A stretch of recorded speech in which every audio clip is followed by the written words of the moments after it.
बहू ने सास को लगाया ऐसा करारा थप्पड़ कि सास की अकल ठिकाने आ गई। नंदिनी की शादी एक अच्छे परिवार में हुई। नंदिनी के पिता नरेश सावंत पुलिस अधिकारी हैं और मां प्रतिभा घर संभालती हैं। उसका एक छोटा भाई उमेश भी है जो भी आईटी सेक्टर में पढ़ाई कर रहा है। नंदिनी खुद भी एक आईटी कंपनी में कार्यरत है और उसे 80,000 का मंथली पैकेज भी है। हर परिवार की तरह और हम भारतीयों के संस्कार और नियम के तहत बेटी की शादी तो करनी ही होती है, तो उसकी भी शादी अपने बिरादरी के हिसाब से एक अच्छा परिवार और लड़का देखकर कर दिया। लड़का संजय सावंत भी सुंदर और स्मार्ट था। वह भी एक अच्छे पैकेज में मेडिकल फील्ड में कार्यरत था। उसके पिता माधव सावंत रिटायर्ड सरकारी कर्मचारी थे और मां सावित्री घर के कार्य में ही लीन थीं। शादी के 2 दिन हो गए थे। घर में खुशियों का वातावरण था। तभी सावित्री नंदिनी के पास आकर कहती है, क्या बहू, तेरा बाप इतना बड़ा अफसर है, ये चैन कैसा दे दिया? 1 तोले का भी नहीं है। तू तो एक ही बेटी थी ना उनकी, कौन से 2-4 बेटी बिहाने थे? इतनी भी कंजूसी कैसी? नंदिनी बेचारी चुप रह जाती है। अभी 2 ही दिन हुए थे शादी के, तो जवाब सवाल करने की तो बात ही नहीं थी। पहले तो उसे पूरे घर के बारे में पता ही नहीं था, पर 2 दिन में ये तो पता चल गया था कि उसके ससुर बहुत ही अच्छे आदमी हैं। उसकी ननद श्रेया भी अच्छी है और उसका पति थोड़ा सा माँ की बातों को अधिक मानने वाला था।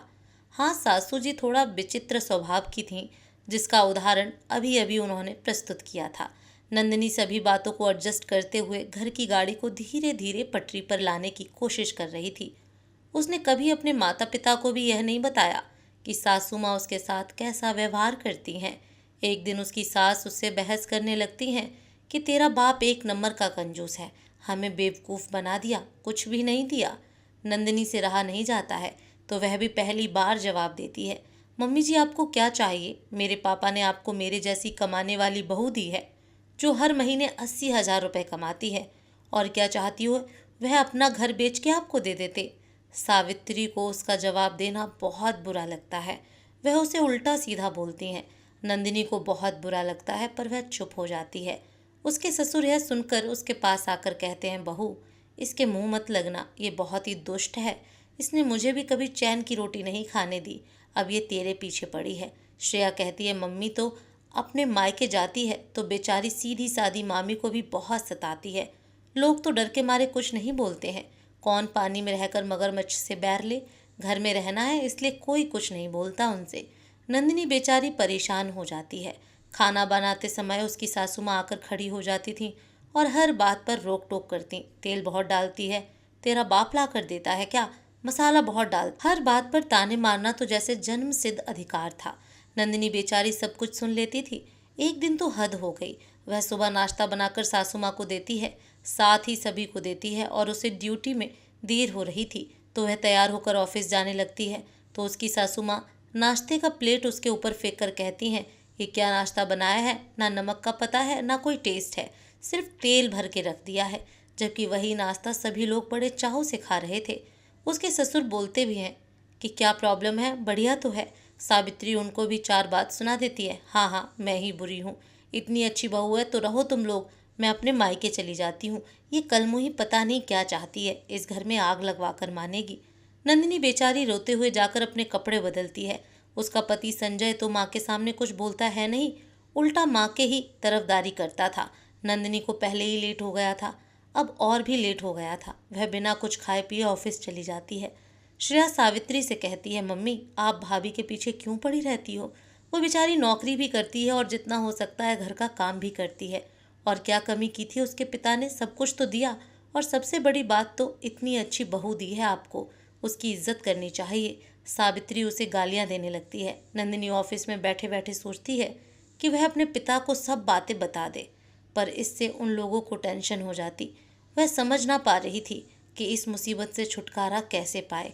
उसका पति भी तो उसका साथ नहीं देता है।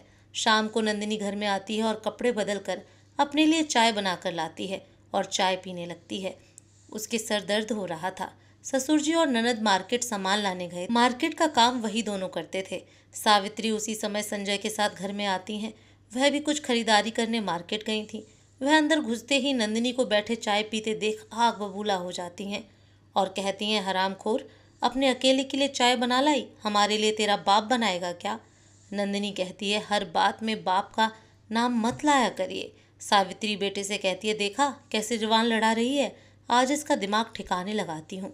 वह नंदिनी को मारने के लिए आगे बढ़ती हैं। पहले से सर दर्द से परेशान नंदिनी सासू माँ के पास आते ही गुस्से में सासू माँ उस पर हाथ उठाए उसके पहले ही वह अपनी सासू माँ की चोटी पकड़कर 2 झापट धर देती है। उसी समय दरवाजे पर माधव और श्रेया पहुंचते हैं। नंदिनी को माँ को मारते देख संजय चीखते हुए नंदिनी की तरफ बढ़ता है तो नंदिनी वहीं पड़ी अपनी चप्पल उठाकर उसे भी 2 चप्पल मारते हुए कहती है, बहुत हो गया, अब मैं बर्दाश्त नहीं कर सकती। मैं अभी और इसी वक्त जाकर पुलिस स्टेशन में तुम लोगों के खिलाफ 498 का केस दर्ज करवा देती हूँ, सभी को जेल भिजवाती हूँ। सासू माँ की तो मार खाते ही हालत खराब हो गई थी, अब जेल की धमकी ने तो और डरा दिया था।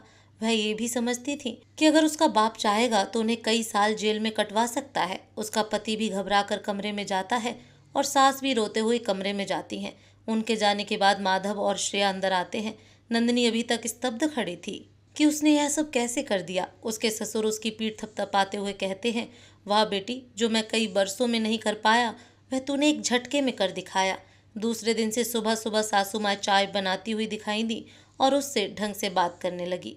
नंदिनी को अपने किए से दुख भी हुआ पर उसका रिजल्ट देख खुशी भी हुई। आज नंदिनी के लड़के का जन्मदिन मनाया जा रहा है और पूरा परिवार जुटा है। उसकी सासू माँ सभी काम कर रही थी।